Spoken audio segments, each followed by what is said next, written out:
이 모든 것들은 그 논쟁과 그 교리를 지키려고 했던 성도들의 그 수고와 희생과 헌신 속에 그 가치를 우리는 발견하게 되고, 이런 마인드로 이런 희생과 눈물과 땀을 흘리며 지켰던 이 교리, 그들의 그 교리를 지켰던 이들의 마음이 바로 개혁주의 정신인 것이죠.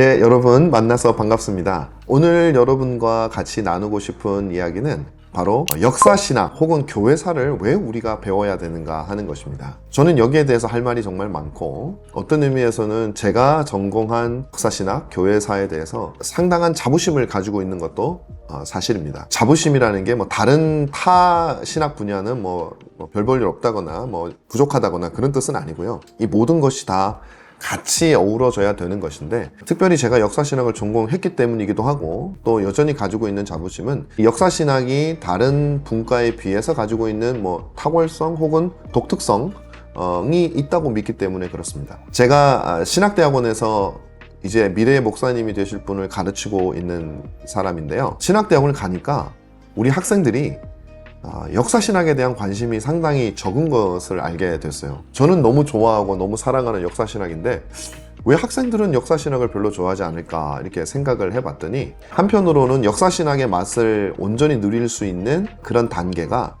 신학대학원 과정 속에서는 사실 만나기가 쉽지 않다라는 것입니다. 무슨 의미냐면, 신학대학원에서 만날 수 있는 과정은 초대교회사부터 20세기 현대교회까지의 어떤 사건 중심의 나열이 될 가능성이 좀 더 높죠. 왜냐하면 시간은 정해져 있고 가르쳐야 될 분량은 너무 많다 보니까 좀 디테일하고 신학적인 내용은 가르치기가 조금 어려울 때가 참 많습니다. 그래서 많은 우리 학생들이 참 역사신학은 좀 어렵고 재미없는, 외울 게 많은 부담스러운 과목으로 인식하는 경우가 많아요. 예를 들면 성경신학이라고 그러면 성경 자체를 배우니까 관심이 없을 수가 없죠. 조직신학도 마찬가지입니다. 성경에서 가르치는 내용을 요약해서 혹은 정리해서 가르치니까 그건 역시도 소홀히 할 수 없는데, 역사신학은 애매하거든요. 그래서 제가 여러분들에게 오늘 세 가지로 역사신학 교회사를 우리가 왜 꼭 배워야 하는가 하는 것에 대해서 제가 여러분에게 말씀을 드리고 싶습니다. 첫 번째로, 우리가 역사신학을 반드시 배워야 되는 이유는 우리의 정체성을 발견하는 곳은 바로 이 역사신학 혹은 교회사라고 하는 과목이기 때문에 그렇습니다. 저는 이제 개혁주의 혹은 장로교회에 소속되어 있는 목사입니다. 그래서 제가 말하는 정체성은 개혁파 장로교인으로서의 정체성을 의미한다는 사실을 기억해 주시면 감사하겠습니다. 제가 우리 학교 학생들을 통해서 조사를 조금 해봤거든요.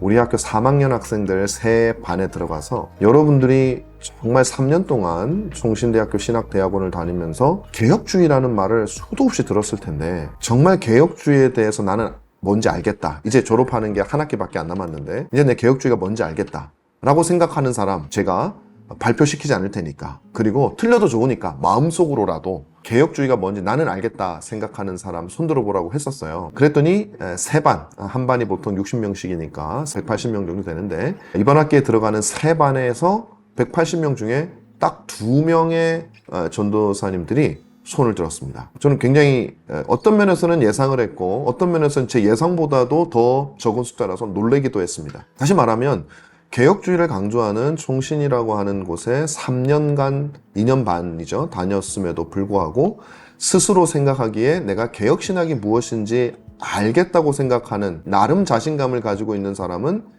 2명밖에 없었다는 거죠. 왜 그럴까 저는 생각을 했는데, 그것이 역사신학에 대한 무관심과도 상당 부분 연결된다고 저는 확신을 합니다. 왜냐하면 우리가 개혁주의, 개혁신학이라고 하는 정체성은 단순히 조직신학을 통해서 신론, 인간론, 기독론, 구원론 이런 론을 배움으로 말미암아 얻어질 수 있는 것만은 아니기 때문에 그렇습니다. 굉장히 중요하죠, 그런 교리적인 내용이. 그러나 그것은 우리가 그 교리 뒷면에 있는 그 교리의 가치, 그리고 모든 교리는 역사 가운데 논쟁 속에서 또 누군가의 희생과 헌신을 통해서 생겨난 교리이기 때문에 그 논쟁의 배경이라든지 그 수고와 땀과 눈물을 알지 못하면 그 교리가 가지는 진정한 가치를 알기는 어려워요. 그래서 많은 사람들이 개혁주의라고 하면 그저 개혁주의 조직신학을 달달달달 외우고 있으면 그게 개혁주의자구나 이렇게 생각을 하는데 전혀 그렇지가 않다는 거죠. 내가 외우고 있고 내가 믿고 있는 그 교리는 진술에 불과해요. 그 진술이 가지는 신학적 의미뿐만 아니라 역사적 가치, 그것이 얼마나 가치 있는가, 또 어떤 논쟁 속에서 어떤 주장에 대항해서 어떤 희생과 수고를 통해서 이 교리가 세워졌는가에 대해서 우리가 알지 못하면 정말 내 자신이 다른 교파와 어떤 면에서 구분이 되어지고 어떤 면에서 더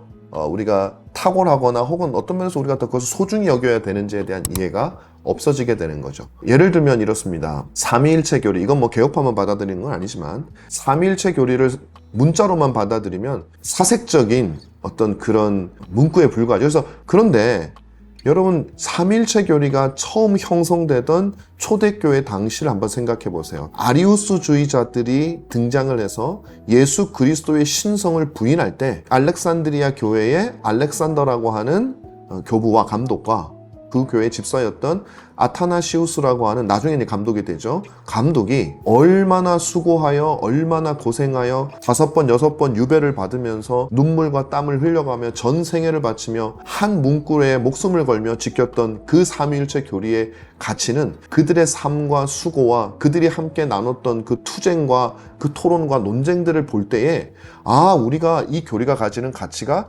이렇게 크구나, 우리가 아리우스주의자들의 견해를 그저 그것도 꽤 쓸만하네 하면서 받아들일 수 없고 정통 삼위일체 교리를 받아들이지 않으면 이런 단점과 이런 신학적 맹점과 이런 큰 불상사가 생기는구나 라고 하는 것을 그 논쟁의 상황 속에서 우리는 발견할 수 있는 것이지, 그저 이미 정립되어진 삼위일체 교리, 성부 성자 성령 삼위는 동일 본질이지만 구별된 위격을 가지고 계신다, 이 주장 자체는 우리에게 어떤 의미를 던져주는지 알 수 없죠. 예를 들면 칭의 교리도 마찬가지고 개혁파의 예정론 교리도 마찬가지, 모든 것들은 그 논쟁과 그 교리를 지키려고 했던 성도들의 그 수고와 희생과 헌신 속에 그 가치를 우리는 발견하게 되고, 이런 마인드로 이런 희생과 눈물과 땀을 흘리며 지켰던 이 교리, 그 교리를 지켰던 이들의 마음이 바로 개혁주의 정신인 것이죠. 그래서 진정한 개혁주의 신학의 정체성은 어떤 신학이든지 상관없지만 다 역사적인 이해를 통해서 형성된다. 그래서 여러분이 진짜 개혁주의가 무엇인지 알고 싶고 정체성을 알고 싶다면 역사 신학을 공부하셔야 됩니다. 두 번째는 무엇이냐면 아이러니한데요, 역사 신학이야말로 가장 미래를 위한 신학 분과다라고 저는 그렇게 감히 주장을 합니다. 다른 모든 신학 분과도 미래를 염두에 두지 않는다거나 미래를 무시한다는 얘기는 아닙니다. 이건 저의 견해입니다. 제 생각에 다른 신학 분과들도 미래를 생각하겠지만 그들은 어쩔 수 없이 역사를 만약에 고려하지 않는다면, 역사에 대한 이해를 무시한다면 어느 신학 분과든지 미래를 대비하고 싶지만 대비할 수는 없다고 저는 생각을 해요. 성경신학이나 실천신학이나 조직신학이나 다 마찬가지인데요. 상당히 많은 신학의 그 포커스가 현재에 놓여 있는 것을 좀 우리가 볼 수 있습니다. 하나 예를 들면 이런 것이죠. 여러분이 어떤 설교학을 한다고 한번 생각을 해보십시오. 설교학이라는 것은 설교를 어떻게 하면 효과적으로 전달할 수 있을까 하는 굉장히 중요한 학문이죠. 그런데 설교학이 생기는 배경이 뭘까요? 그 배경은 지금 현재 교회에서 설교를 성도들이 잘 듣지 않기 때문이죠. 그러면 설교학자들은 어떤 고민을 하게 됩니까? 어떻게 하면 지금의 성도들이 설교를 들을 것인가를 고민할 수밖에 없습니다. 설교학자들이 어떻게 하면 미래의 성도들이 설교를 들을 것인가 고민하지 않죠. 지금의 성도들이 들어야 되는 것입니다. 다른 부분도 비슷합니다. 현재의 고민에 대한 해결들이죠. 만약에 각 분과의 역사를 제외한다면 말입니다. 이 역사신학이라고 하는 것은 단순히 조직신학만을 얘기하는 것이 아니라 신학 제 분야의 역사적인 이해를 도모하는 것이기 때문에 이제 그 부분을 제외한다면 어쩔 수 없이 역사가 없으므로 현재에 초점을 맞출 수밖에 없죠. 역사신학은 어떻습니까? 많은 사람들이 생각할 때 역사신학을 과거의 학문으로 생각을 해요. 과거에 어떤 일이 있었는지를 연구하는 것이죠. 만약에 그렇다면 저는 역사신학을 하지 않겠습니다. 왜냐하면 과거를 연구해서 뭐 하겠습니까? 현재를 위하고 미래를 위한 것이 아니라면 우리가 과거를 연구할 이유가 전혀 없는 것입니다. 그런데 역사신학의 목적은 전적으로 현재와 미래에 있습니다. 특별히 미래에 더 초점이 맞추어져 있다는 것을 알아야 됩니다. 무슨 말입니까? 주님께서 창조하신 이래로 수천 년, 수만 년, 얼마나 시간인지는 모르겠습니다. 오랜 시간이 지났지만 인간의 본성은 여전히 동일합니다. 변하지 않습니다. 주님의 진리도 변하지 않습니다. 해 아래 새 것이 없다고 성경은 우리에게 말해주죠. 그래서 인간이 어떤 주어진 상황 속에서 보이는 반응은 역사 가운데 대체로 비슷합니다. 물론 조금씩 다를 수도 있겠지만 대체로 비슷합니다. 다시 말하면 역사신학은 바로 그 인간의 반응을 연구하는 부분이 굉장히 중요한 부분이라는 것이죠. 자유주의적인 혹은 비성경적인 교리가 역사 가운데 들어왔을 때 우리 신앙의 선배들은 어떻게 대처했는가? 혹은 이방 사상이 한 국가나 한 교회에 들어왔을 때 우리들은 어떻게 대처했는가? 이렇게 대처했더니 어떤 결과가 나왔었는가? 라고 하는 꽤나 긴 시간의 일정한 텀을 두고 연구할 수 있는 학문은 역사신학밖에 없기 때문입니다. 그래서 역사신학을 통해서 과거에 어떤 일이 있었는데, 심지어는 교회사가 2000년이니까요. 성경 역사까지 하면 더 되겠지만 이제 그 부분을 성경신학 분야로 두고 교회사가 2000년이니까 교회사 2000년 동안, 적어도 2000년 동안의 추이까지 우리는 볼 수 있는 거죠. 그러니까 초대교회에서 이런 일이 발생했더니 2000년 후에는 이런 현상이 나타나더라. 최대한 잡으면 그런 것이죠. 그래서 여러분, 역사신학을 우리가 잘 이해를 하면 오늘 우리 시대의 문제를 당장 주어진 현실을 타개하는 것을 넘어서 지금 주어진 문제를 해결하기 위해서 우리가 이런 반응을 했더니 그것이 50년 후, 100년 후, 200년 후에 가져오게 될 결과까지도 우리는 예측할 수 있기 때문에, 만약에 지금은 유익하지만 미래에 오랜 시간 동안 불이익을 준다면 우리는 그것을 사용할 수 없잖아요. 그래서 역사신학을 연구한 사람들은 그것들까지 보게 되는 거죠. 특별히 이제 개혁주의자들이 그런 부분에서 굉장히 많은 관심을 쏟았기 때문에, 그래서 역사신학을 연구하면 과연 우리 미래 세대의 교회에 가장 성경적이고 또 인간의 어떤 부패한 본성과 더불어서 연구가 되어져서 가장 합당한 우리의 대안이 무엇인가를 알 수 있도록 미래를 대비하는 학문이 바로 역사신학이다라는 것입니다. 세 번째로 여러분에게 말씀드리고 싶은 것은 역사신학을 왜 꼭 배워야 되는가? 역사 가운데 가장 탁월한 스승을 역사신학 가운데 여러분은 둘 수 있기 때문에 그렇습니다. 여러분, 대부분의 모든 학문들은 현대로 올수록 가장 최첨단이고 가장 완성도가 높은 것이 사실입니다. 물리학이든지 아니면 어떤 학문이든지 현대로 오면 올수록, 인간의 이성만으로 할 수 있는 학문은 현대로 올수록 가장 정확할 수 있겠죠. 그런데 여러분, 신학은 다릅니다. 왜 다르냐면 신학은 이성만으로 하는 게 아니기 때문에 그래요. 신학은 이성을 가지고 하나님의 말씀을 분석하는 게 필요합니다. 그러나 동시에 신학은 하나님 말씀을 분석하도록 역사하시는 성령의 조명하심, 혹은 성경을 연구하는 사람들의 내적인 경건함을 성령께서 주장하시기 때문에 그렇습니다. 만약에 우리 시대가 역사 가운데 가장 경건한 시대라면, 성령이 각 개인에게 가장 활발하게 역사하는 시대라면 당연히 우리 시대의 신학이 가장 완성도가 높은 신학이 될 가능성이 높고, 우리 시대에 발견하는 신학자들이 가장 탁월한 스승이 될 가능성이 높겠죠. 과거의 것을 다 종합하니까. 그러나 교회사를 보면 성령께서 항상 동일하게 역사해 오셨던 것은 아니었다는 것을 여러분들이 알 수 있을 겁니다. 무슨 말입니까? 교회사를 보면 성령이 어느 시대에는 강력하게 역사하고 어느 시대에는 역사를 멈추시고 혹은 굉장히 잠잠하게 역사하시는 것을 우리는 볼 수 있습니다. 교회사에서 가장 강력한 성령의 역사가 있었을 때가 언제일까요? 당연히 초대교회, 특별히 신약 성경을 기록하던 그 당시입니다. 예수님이 부활하셔서 승천하시고 제자들이 오순절에 성령의 임재를 경험하고 폭발적으로 흩어져서 전도를 하던 바로 그 신약 성경 시대, 그 시대에는 많은 사람들이 성경을 기록했고 설교를 할 때 3,000명씩, 5,000명씩 회심하는 역사가 일어나고, 그들은 전심을 다해서 순교를 각오하고 로마 지하에서 그렇게 사는 그런 굉장한 열심과 경건을 가졌던 그런 시대가 있었던 것이죠. 성경이 기록되던 시대니까 두말하면 잔소리가 아니겠습니까? 그런데 그와 더불어서 또 교회사 가운데 굉장히 성령이 역사했던 시기가 있었는데, 그때가 언제냐면은 종교개혁 시대와 그 바로 직후입니다. 왜 그러냐? 초대교회 시대가 지내고 중세라고 하는 1000년의 역사 동안은 하나님의 성령의 역사가 우리가 알다시피 그렇게 활발하게 일어나지 않았다고 저는 믿습니다. 물론 역사하지 않았던 것은 아닙니다. 전적인 암흑의 시대도 아닙니다. 그러나 초대교회나 종교개혁 시대에 비해서 성령은 그렇게 활발하게 역사하지 않으셨고 비진리가 세상을 가득 채우고 있던 시대였습니다. 그런 천년간의 성경에 대한 압박 얼마나 컸겠습니까? 그 성경을 멸시했던 그 천년간의 시기가 지나고 종교개혁, 16세기 종교개혁이 일어났을 때 폭발적인 성령의 역사가 일어나게 됩니다. 그때 사람들은 성령이 그들에게 강력하게 역사한 나머지 천년 동안 억눌려 있던 하나님과 진리에 대한 갈망이 폭발하던 시대였어요. 그래서 그들은 솔라 스크립투라, 오직 성경이라는 외침을 우리와는 사뭇 다르게, 아니 우리와는 비교할 수 없이 절절하게 정말 하나님의 말씀을 높이 쳐들고 그렇게 하나님의 말씀을 들었던 사람들이 집단적으로 일어나던 시대가 바로 종교개혁 시대, 그리고 그 이후로 한 100여 년에 걸친 정통주의 시대입니다. 그 시대에 수많은 우리 신앙의 선배들은 정말 하나님을 사랑했고 정말 경건했고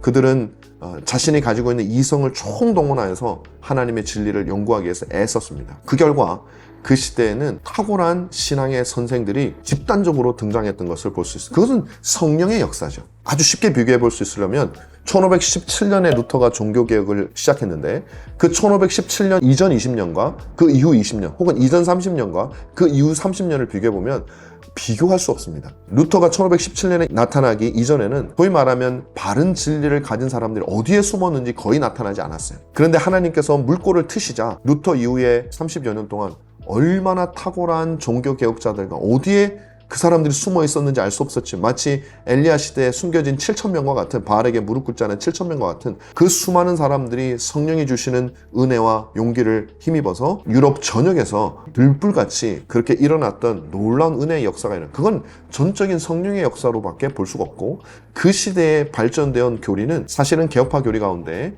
16세기와 17세기에 발전된 교리는 오늘 우리 시대에도 거의 변함없이 개혁주의 교리로 그대로 수용될 정도로 완성도 높은 교리가 발전되고 연구가 진행되었다는 것이죠. 그래서 제가 드리고 싶은 말씀은 교회사 가운데 성령이 유별나게 역사했던 시기가 초대교회와 16세기, 17세기이기 때문에 그 시대를 우리가 깊이 연구하는 것은, 그 시대의 또 위대한 선생님들을 우리가 깊이 연구하는 것은 우리 시대의 탁월한 선생님들을 연구하는 것보다 어떤 면에서는 훨씬 더 귀한 진리와 귀한 가르침, 특별히 하나님의 마음에 대한 이해는 우리 시대보다도, 다시 말하면 성령이 그 당시보다 덜 강력하게 역사하는 우리 시대보다도 그 시대에 우리가 진정으로 하나님에 대해서 배울 수 있는 경건한 선생님들이 너무 많았다라는 것이죠. 만약에 우리가 그 역사를, 그 2000년간의 역사를 놓친다면 우리 시대의 신학자들만을 대상으로 우리가 신학을 전개한다는 것은 너무나 큰 손실이 아닐 수 없고, 너무나 큰 선생님들을, 그리고 2000년간 역사에 오신 하나님 성령의 역사를 우리가 부정하니 이 얼마나 안타까운 일이겠습니까? 그래서 제가